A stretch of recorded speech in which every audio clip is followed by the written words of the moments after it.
یہ جو رمضان المبارک کا آخری عشرہ ہوتا ہے نا، یہ بڑا قیمتی ہے۔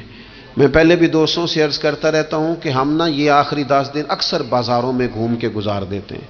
بخاری مسلم میں حدیث ہے، سیدہ عائشہ صدیقہ رضی اللہ تعالیٰ عنہ فرماتی ہیں آخری 10 دن جو رمضان کے ہوتے تھے حضور خود بھی بیدار ہوتے تھے، ہمیں بھی بیدار کرتے تھے۔ رسول پاک صلی اللہ تعالیٰ علیہ وآلہ وسلم نے پتہ ہے روزے دار کی فضیلت کیا بیان فرمائی؟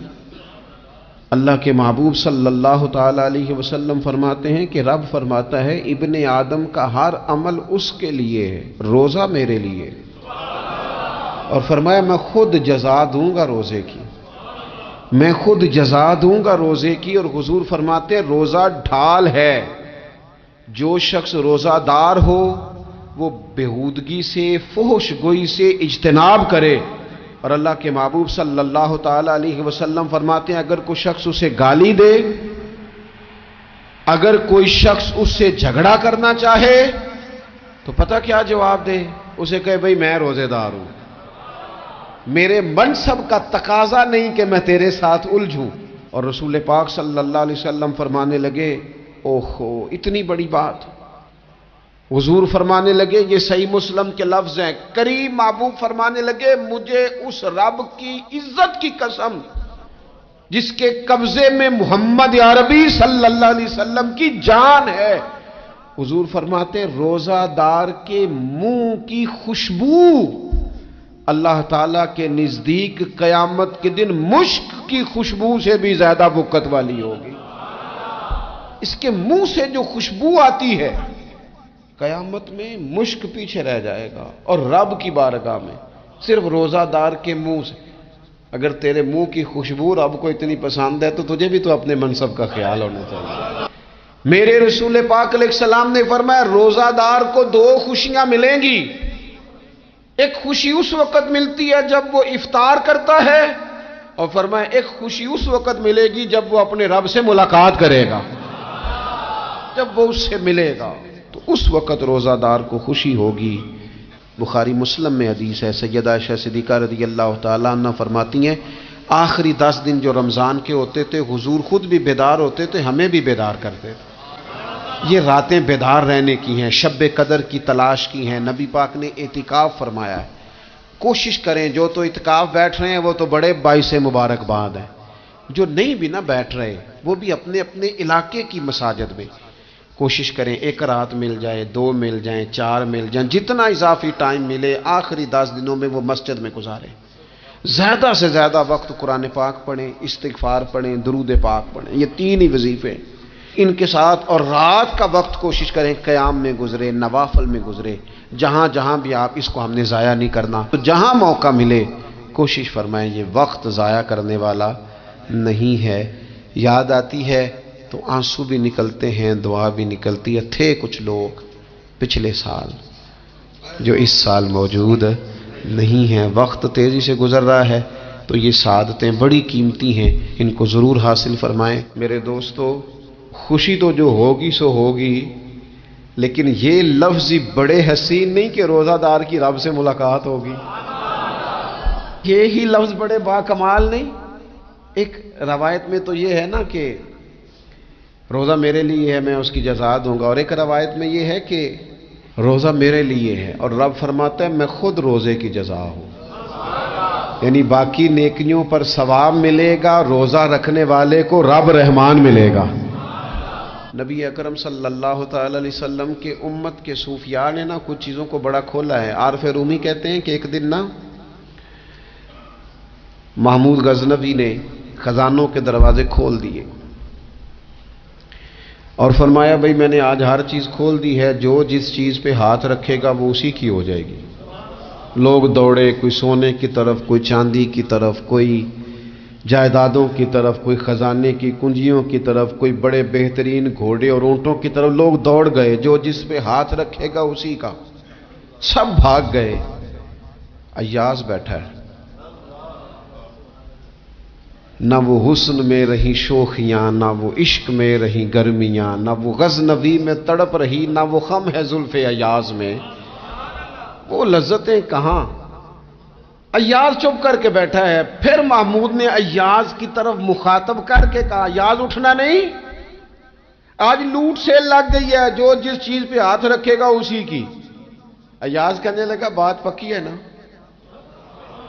تو محمود خوش تھے، موڈ بڑا اچھا تھا، کہا بالکل پکی ہے۔ تو ایاز کہنے لگے چلو ٹھیک ہے۔ ایاز اٹھے، پیچھے سے جا کے نا تو محمود کے کندھے پہ ہاتھ رکھ دیا، محمود کے کندھے پہ ہاتھ رکھا۔ محمود کہنے لگے یہ کیا بات کا، آپ سے میں نے پوچھا تھا بات پکی ہے، جو جس پہ ہاتھ رکھے گا اسی کا نا۔ تو تھوڑی دیر پہلے مسکراتے چہروں میں آنسو آ گئے، ایاز بھی روئے تو محمود بھی روئے۔ کہا بادشاہ پکا رہنا، وہ جن کو خزانے چاہیے تھے وہ دوڑ گئے، مجھے تو چاہیے۔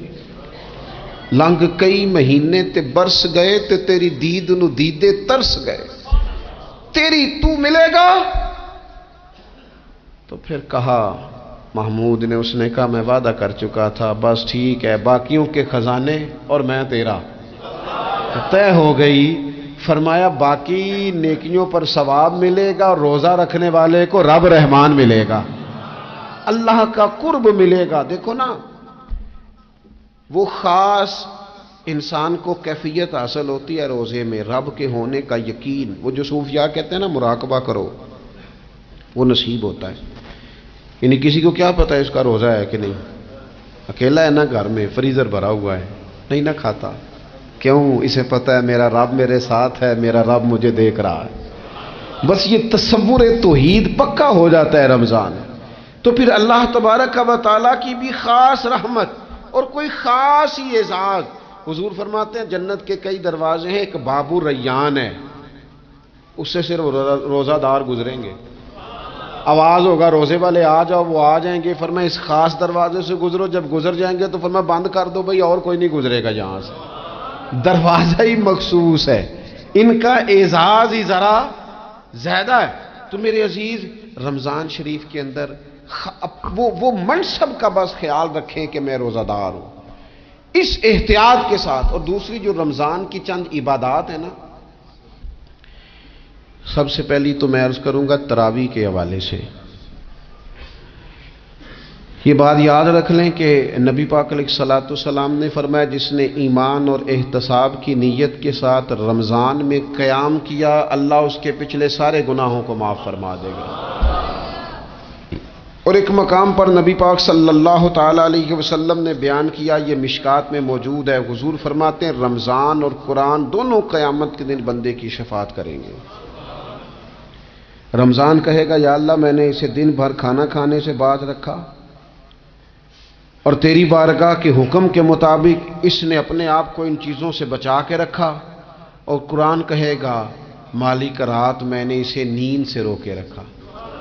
کیا مطلب؟ اس نے کھڑے ہو کے عبادت کی، اگرچہ اس سے مراد شارحین حدیث نے تراویح بھی لیا ہے، تہجد کی نماز بھی لیا ہے، صلاۃ اللیل بھی لی ہے، لیکن میرے عزیز یہ خاص ربط ہے قرآن مجید کے ساتھ تراویح کا۔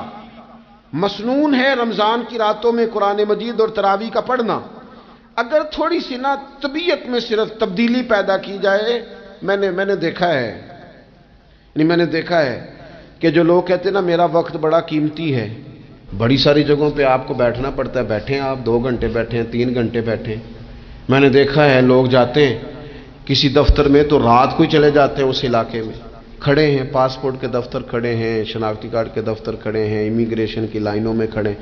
کچھ ذہن تو بنائیں کہ میں نے رات کھڑے رہنا ہے اور اپنے رب کی عبادت کرنی ہے۔ تراویح کو ذرا ذوق سے آپ اگر تھوڑا ارادہ کر لیں گے نا، یعنی کوئی ایسا مشکل کام نہیں۔ میری تو رائے یہ ہے کہ پہلے 3-4 دن ذرا جم کے ذہن بنائیں، اور تھوڑا سا نا روٹین کو بدلنے کی کوشش نہ کریں۔ جس امام صاحب کے پیچھے تراویح شروع کریں، کوشش کریں ساری وہیں پڑھیں۔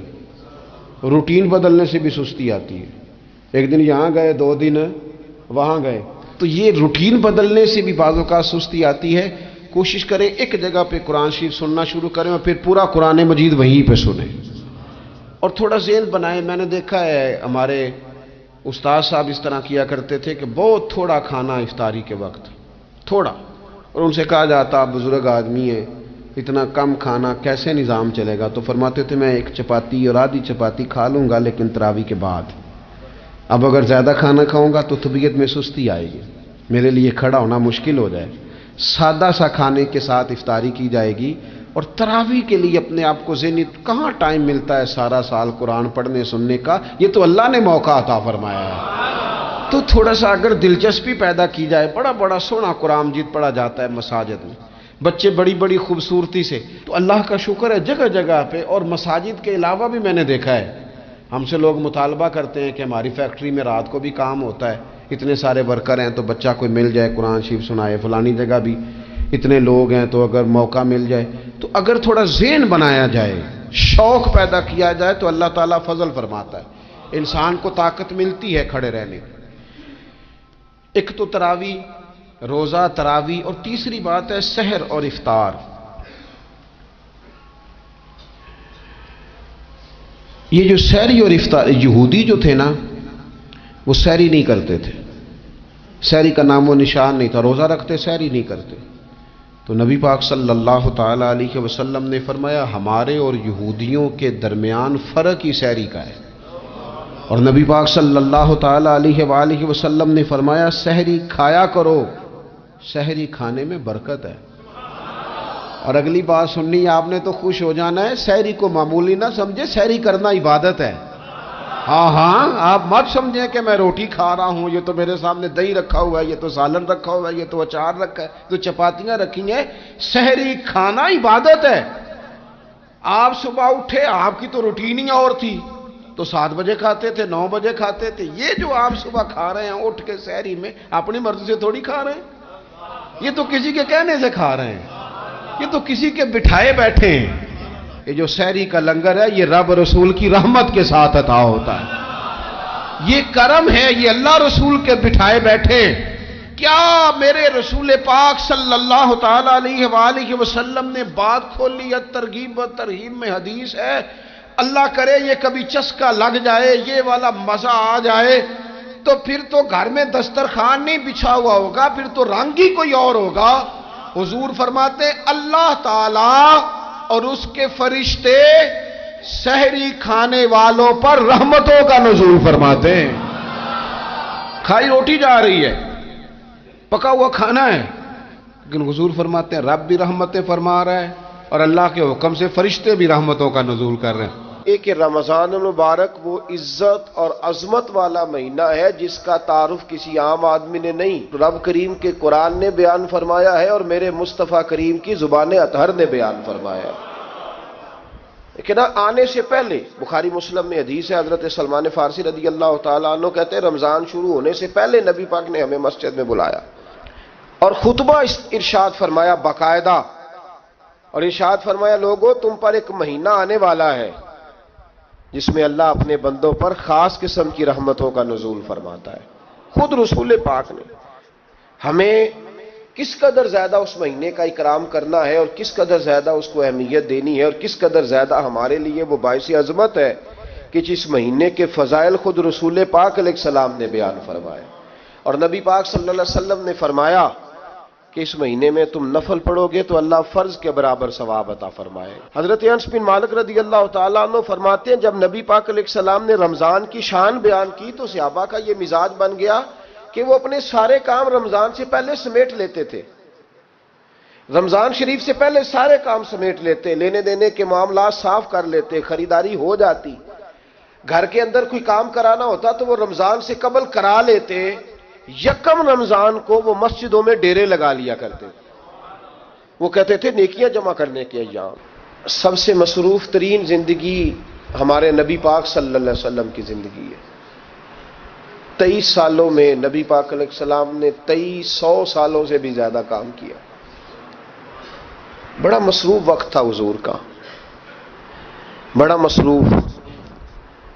ہمارے یہاں نا میں ایک جگہ پہ حاضر تھا تو ایک بزرگ تقریر فرما رہے تھے، وہ کہہ رہے تھے اب خانقاہوں میں جو اللہ اللہ ہو رہی ہے وہ چھوڑ کے باہر نکلو، اب میدان میں